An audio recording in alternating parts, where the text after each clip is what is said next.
सो बेटा we have A question. कल हमने बात की थी कि अगर हमारे पास कोई यूनिफॉर्म रॉड है जिसकी लेंथ L, तो centre of mass exactly centre पे होता है। ठीक है, मैंने आपको थोड़ा सा कॉन्सेप्ट बताया था कि हमारे पास नॉन यूनिफॉर्म रॉड भी हो सकती है। नॉन यूनिफॉर्म रॉड जैसे आपको ये लैम्डा दिया हुआ है a plus B X, A और बी कॉन्स्टेंट है। It can be like in this form, lambda equal to 2 plus X, X is distance.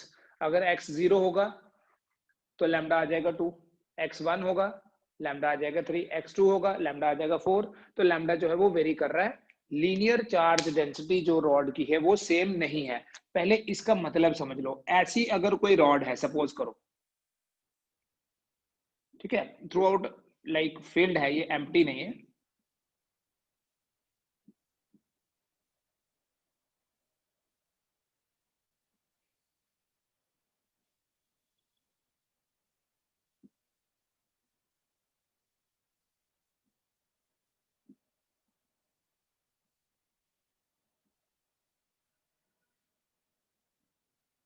ये एक रॉड है। देखो क्या मतलब हुआ नॉन यूनिफॉर्म रॉड होने का। मान लेता हूं बेटा मैं इस रॉड की लेंथ है 10 सेंटीमीटर। ये 1 सेंटीमीटर, 2 सेंटीमीटर, 3 सेंटीमीटर, 4, 5 ऐसे। इस 1 सेंटीमीटर का मास कम है, इस 1 सेंटीमीटर का मास ज्यादा है, इस 1 सेंटीमीटर का मास और ज्यादा, इस एक का और ज्यादा। तो कंटिन्यूसली मास तो बढ़ता जा रहा है। लेकिन अगर ये यूनिफॉर्म रॉड होती ऐसी वाली, पहले 1 सेंटीमीटर का जितना मास, दूसरा भी, तीसरे का भी, चौथे का भी, पांचवे का भी, एवरी सेंटीमीटर है same mass, so that is a uniform. तो जब आपके पास यूनिफॉर्म डिस्ट्रीब्यूशन होती है मास की, तो उस यूनिफॉर्म डिस्ट्रीब्यूशन में centre of mass lies at the geometrical centre.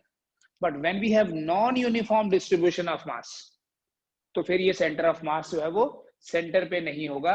अगर हम लॉजिकली देखें कहां हो सकता है, एग्जैक्ट कैलकुलेशन नहीं, ठीक है, ये मान लो 10 सेंटीमीटर इसकी लेंथ है और ये 5 सेंटीमीटर है, 5 इधर 5 इधर, तो यहां तो नहीं होगा ना सेंटर ऑफ मास। क्योंकि सेंटर ऑफ मास यहां होने का मतलब यह है कि अगर मैं लाइन बनाऊं, जितना मास इधर उतना ही मास इधर, बट इधर तो मास ज्यादा लग रहा है, तो this should lie here, so that ये लेंथ ज्यादा है लेकिन इधर मास का डिस्ट्रीब्यूशन थोड़ा ऐसा है, कम है, और इधर मास का डिस्ट्रीब्यूशन बड़ा है। ठीक है, तो ये लोकेशन हम कैसे फाइंड करेंगे कहां है। लैम्डा क्या होता है? लैम्डा होता है बेटा linear mass density. m by L भी लिख सकते हैं, dm बाई dx भी लिख सकते हैं। m बाई एल मतलब टोटल मास, अगर हमें पता है टोटल, हमें लेंथ पता है, तो m बाई एल हो गया लैम्डा। बट अगर हमें छोटे से पोर्शन का मास लेना है, which we take as dm, जिसकी लेंथ है dx, तो उसके लिए भी लैम्डा जो है हम डिफाइन करेंगे in terms of dm by dx। ठीक है, तो ऑब्वियसली जब रॉड हमारी अलोंग एक्स एक्सिस पड़ी होगी, आपको इक्वेशन से दिखेगा, तो सेंटर ऑफ मास की लोकेशन भी अलोंग एक्स एक्सिस ही होगी।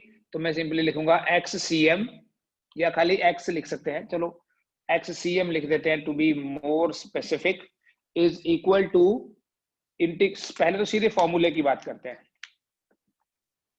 Integration of x with dm divided by integration of dm। ठीक है, we know lambda equals to dm by dx। So इस dm को लिख सकते हो, क्योंकि यहां लैम्डा गिवन है ना, हम dm को लिख सकते हैं lambda into dx। So it will be equal to x into dm, dm की जगह लिख दिया lambda dx, divided by dm की जगह फिर से लिख दिया lambda dx। Since we have dx here, तो हम इंटीग्रेशन की limits with respect to x ही लगाएंगे, 0 टू l, बिकॉज रॉड की टोटल लेंथ कितनी है l। So this xcm would be equal to, lambda constant नहीं है यहाँ, lambda is a plus bx, ध्यान से समझो, into x, then dx from 0 to l divided by lambda की जगह लिख लूंगा a plus B X D X from 0 to l। फिर आप इसको इंटीग्रेशन ही करनी है, a इंटू एक्स हो जाएगा, a तो कांस्टेंट है, will be kept out, 0 to l x dx plus b into, ध्यान से देखो, b into X square dx from 0 to l divided by a dx, so can I write a into 1 dx from 0 to l plus b into x dx from 0 to l।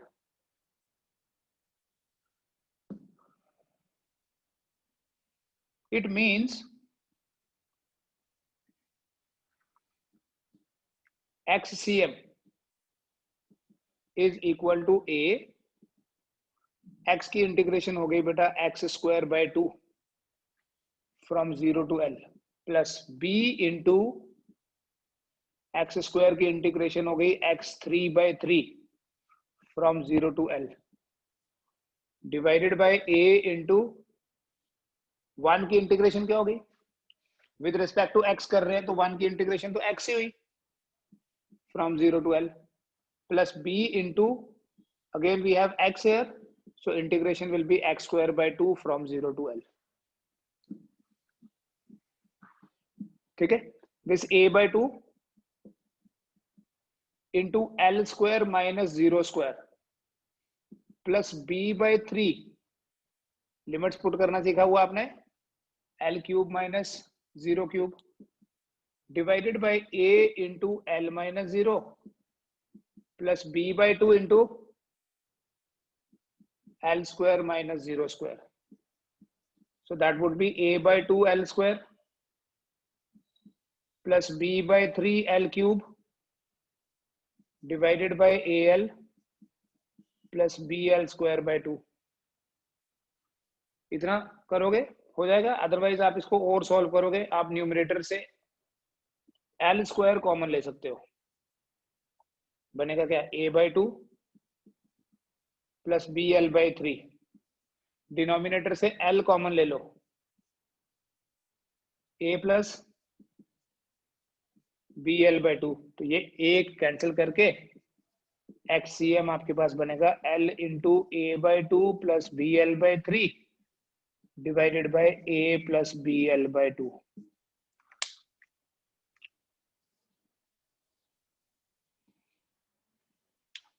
ठीक है, सो इस तरह से किसी non uniform body का भी हम centre of मास जो है वो लोकेट कर सकते हैं।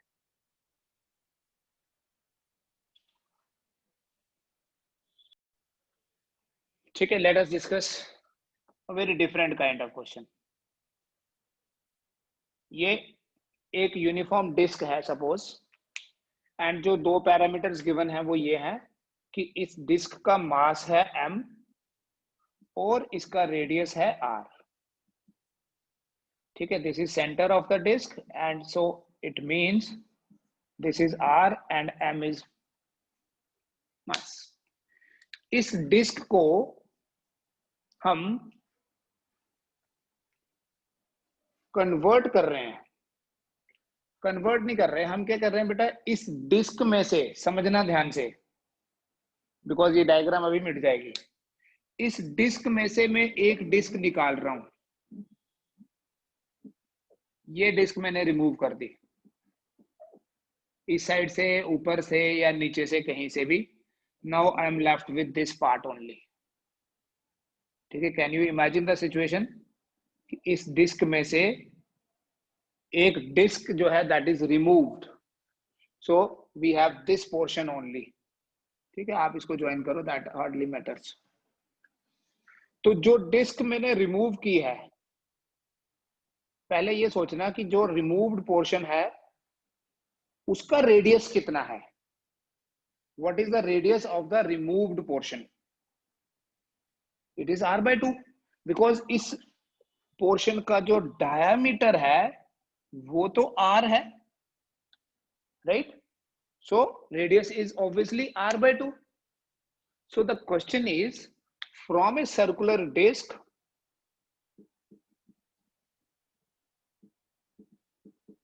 of radius r, from a circular disc of radius r, another disc of radius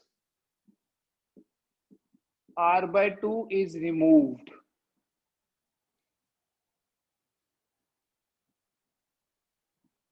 Find the location of CM of the new disc. अब जो बच गई हमारे पास लेफ्ट ओवर पोर्शन जो है, उसका सेंटर ऑफ मास कहां होगा. मैं यहां आपको थोड़ा सा बाउंड्री दिखा देता हूं so that you can feel कि इतना पोर्शन अभी हमारे पास नहीं है. This is the portion which we have removed.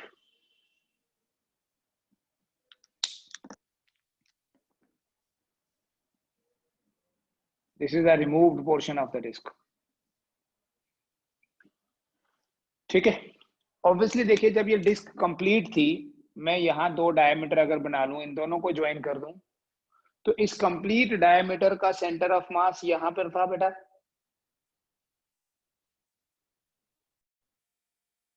ये रिमूव्ड पोर्शन मैंने ये रख लिया. ठीक है. कितना इसका रेडियस है, ऑब्वियसली इसका डायमीटर तो उतना ही है जितना ये है, तो रेडियस तो इसका बेटा r/2 ही हुआ.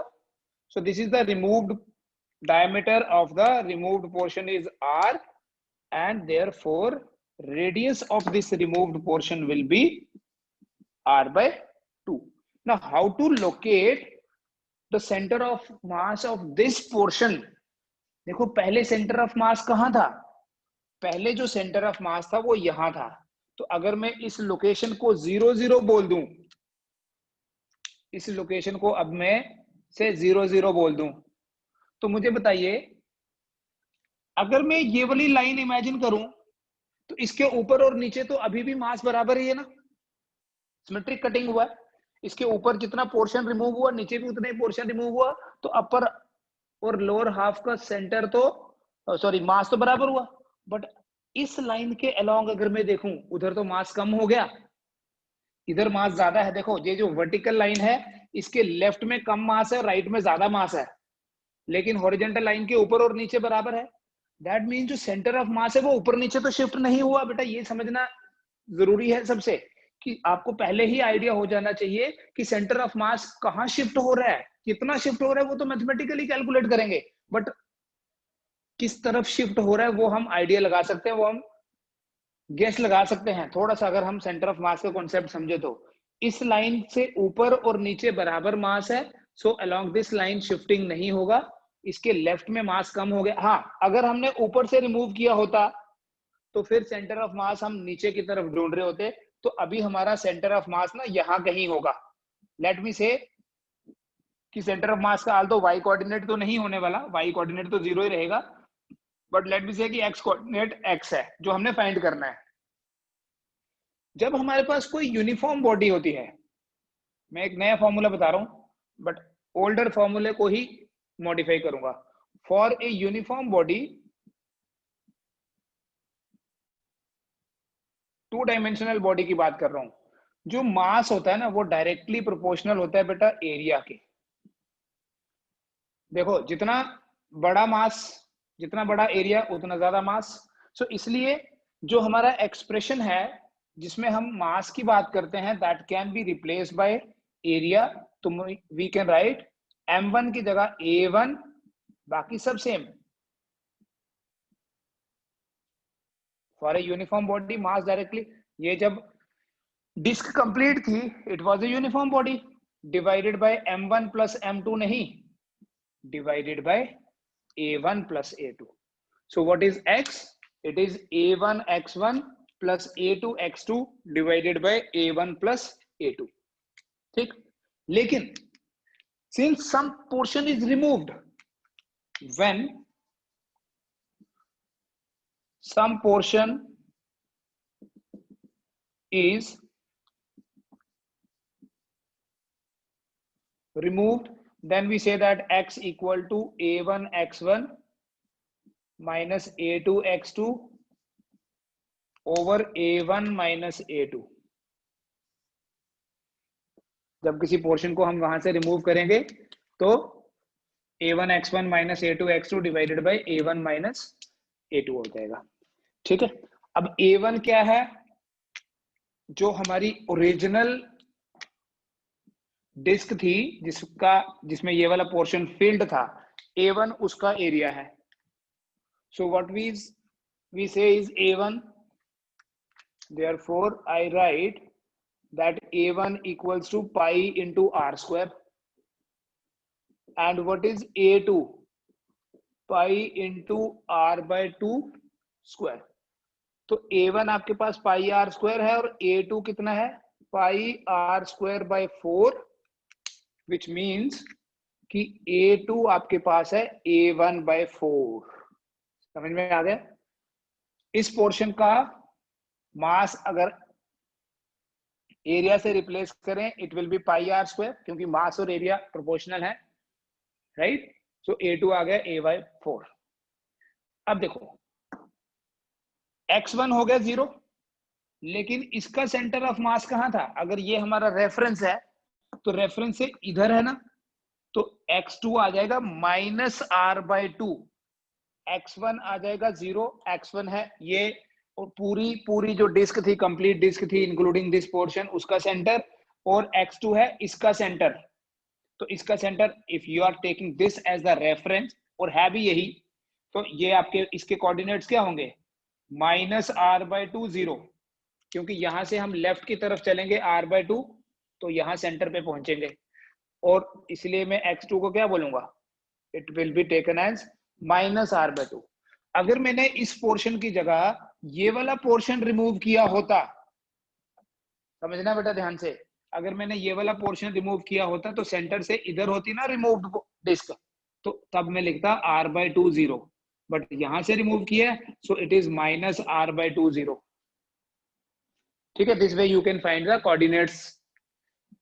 अब मेरे पास ये फॉर्मूला है, देखिए, so we can say therefore x is equal to a1 x1, a1 into 0 minus a2 into minus r by 2 divided by a1 minus a2। बेटा ये जो फैक्टर है ये तो 0 रहेगा, ये आपके पास माइनस माइनस प्लस आ जाएगा, a2 into r by 2 divided by a1 minus a2। What is a1 minus a2? अभी मैंने आपको बताया कि जो a2 है दैट इज a1 बाय 4। ठीक है, तो आई कैन राइट a2 की जगह a1 बाय 4 यहां लिख देता हूं, और यहां कितना आ जाएगा, a1 माइनस a2, यहां आ जाएगा a1 माइनस a1 बाय 4। उससे आपका XCM क्या बनने वाला है, a1 into r divided by 8 over 3a1 by 4।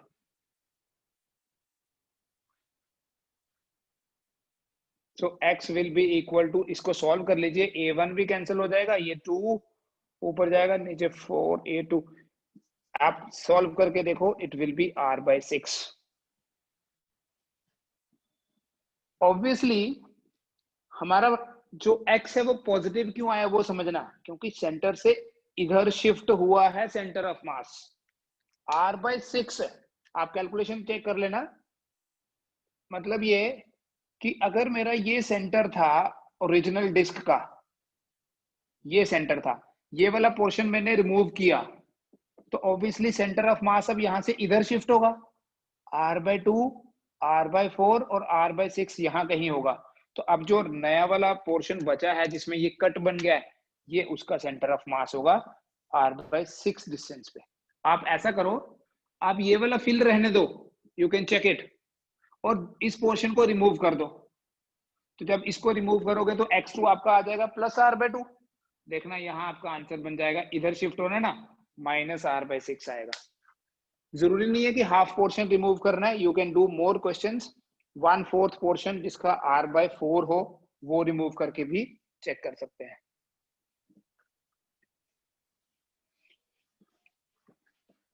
ठीक है, कोई डाउट है इसमें? Let us locate the centre of mass of A semi circular ring.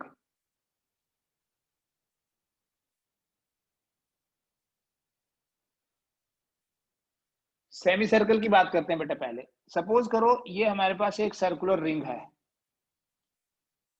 So it is obvious कि इस सर्कुलर रिंग का सेंटर ऑफ मास तो सेंटर में होगा, but now I am taking a semi circular ring like this.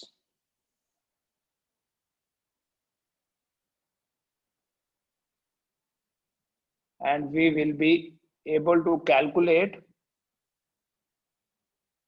the center of mass of this semicircular ring। ठीक है, let us say कि इस रिंग का रेडियस है r, सेमी सर्कल का, और मास है m। ठीक है, फिर लेटर ऑन ये भी हम देख सकते हैं, जब आपको इसका आइडिया हो जाएगा ना, you can also calculate the center of mass of this portion, 1/4 portion। पहले हम हाफ का करेंगे और इसी हाफ के बेसिस पे हम ये भी चेक करेंगे कि रिंग का 0 0 पे कैसे, जीरो मतलब इसको मैं 0 0 बोल रहा हूं यहाँ, इसके रिस्पेक्ट में अगर आप कैलकुलेशन किए बिना पहले गेस लगाओ तो you just give me an idea कि whether centre of mass will be on X axis और वाई एक्सिस, मतलब इस हॉरिजॉन्टल लाइन पे होगा जो मैंने बनाई, या सेंटर ऑफ मास इस वर्टिकल लाइन पे होगा। ठीक है, we have a semi circular ring, मैं फिर से ये रिपीट कर रहा हूं आपके लिए। We have a semi circular ring जिसके सेंटर ऑफ मास की लोकेशन हमने पता करनी है। ठीक है, we have taken a small element जिसका मास है dm, जिसकी लेंथ है dx, एलिमेंट्री, एंड ये with reference to this origin, this angle is, दोनों जो एंड्स हैं मैं थोड़ा सा अगर आपको मैग्नीफाई करके बताऊं, it is like this, this is dx एक एंड, ये दूसरा एंड है, और ये है डी थीटा, और ये तो आर ही है बिकॉज ये तो सेंटर से ही आएगा distance. So d theta will be equal to d x by arc by radius. तो जहां डी एक्स लिखना होगा वहां हम आर डी थीटा लिखेंगे, और डी एम जहां लिखना होगा तो डी एम की जगह हम लिख सकते हैं, बिकॉज हमें लैम्डा तो गिवन नहीं है, m by pi r into d x, और डी एक्स की जगह आर इंटू डी थीटा। बेटा देखो यहां से मैं परपेंडिकुलर ड्रॉ करूंगा इस डीएम का, जैसे हम इंडिविजुअल किसी पार्टिकल के लिए भी लोकेट करते हैं उसकी location, this is x and this is y. ठीक है, ये ऐसे मेरे पास आर है, ये एक्स, ये वाई, और ये थीटा लिया, तो एक्स क्या हो गया मेरे पास, हाल तो मुझे एक्स कंपोनेंट फाइंड करना नहीं चाहिए क्योंकि वो तो ऑब्वियसली पता है 0 ही आएगा, लेकिन फिर भी अगर मेरे को एक्स लिखना है 1/4 में नहीं आएगा वो, एक्स आप आर कॉस थीटा लिखोगे और वाई आप क्या लिखोगे, आर साइन थीटा। सिंपल है ना, base is hypotenuse into cos and perpendicular is hypotenuse into sine. So आपके पास dx आ गया, ये dx भी आ गया, x भी आ गया, y भी आ गया। Now what is xcm? By definition it is x dm over dm। ठीक है, लिमिट्स हम बाद में लगाएंगे, किसके रेफरेंस में लगानी है वो देखेंगे। इन प्लेस ऑफ दिस dm, अभी मैंने आपको बताया इस dm को हम लिख सकते हैं m by pi r into dx। So I write this as, in place of x में क्या लिखूंगा, r cos theta, dm is m by pi r dx। ठीक है, divided by, again we have dm, it is m by pi r into dm। dm तो हमें पता नहीं है, हमने उसको in terms of theta express किया है, बस इसमें यही चीज इंपॉर्टेंट है। तो इस dx की जगह मैं क्या लिख सकता हूं, r d थीटा, इस dm की जगह m by pi r into dx है ये, तो dx की जगह लिख दिया r इंटू डी थीटा। ये m by pi r, r तो कैंसिल हो जाएगा, तो सिंपली आपके पास जो XCM आएगा that would be equal to r square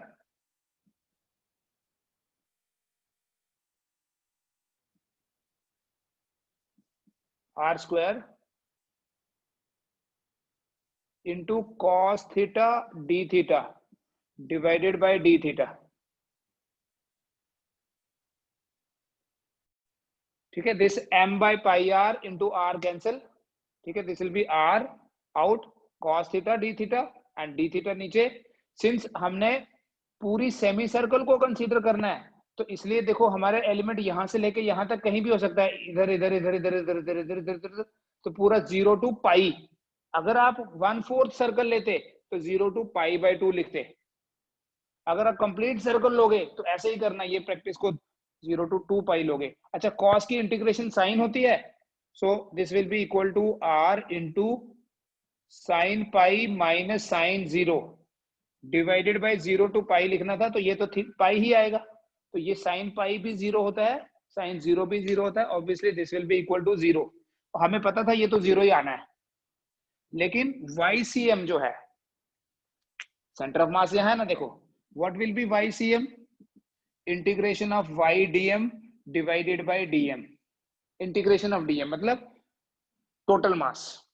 y dm will be, y क्या है r साइन थीटा, dm क्या है m by pi r into dx is r d theta divided by dm की जगह फिर से क्या लिखूं, m बाय पाई r और dx की जगह r into d theta. 0 to pi, 0 to pi because semi circle लेना है, तो m r by pi r ये टर्म फिर कैंसिल हो गई। अब देखो आपके पास आंसर क्या बनता है, अब 0 नहीं बनेगा, look very carefully. So this r is again taken out, so YCM will be equal to r into sine theta को आप इंटीग्रेट कर लो फ्रॉम 0 टू पाई, नीचे तो पाई ही आएगा, ठीक है, no need to write, d theta की इंटीग्रेशन होगी थीटा, 0 टू पाई है, pi minus 0, so YCM will be equal to r by pi into, therefore YCM will be equal to r by pi into sin theta की integration is minus cos theta, integration of sin theta is minus cos theta from 0 to pi, so YCM is r by pi minus रखो अभी बाहर, it will be cos pi minus cos 0, so YCM minus r by pi into cos pi is minus 1, so this will become minus 2, तो आपका answer आ जाएगा 2r by pi। ठीक है, तो this way आप सेमी सर्कल का निकालोगे। जब आपने सर्कल का निकालना होगा यहाँ 0 टू 2 पाई कर देना, क्वाड्रेंट का निकालना होगा 1/4 पोर्शन का 0 टू पाई बाय 2 कर देना, तो आप किसी रेगुलर बॉडी को कट करके भी सेंटर ऑफ मास फाइंड कर सकते हो। But it is not necessary कि आप ये सारी कैलकुलेशंस करें, बट हाँ इट इज नेसेसरी कि आपको सारे रिजल्ट याद होने चाहिए। ठीक है, I share some direct results with you in the evening, till then आप इसको एक बार दोबारा से कर लीजिए।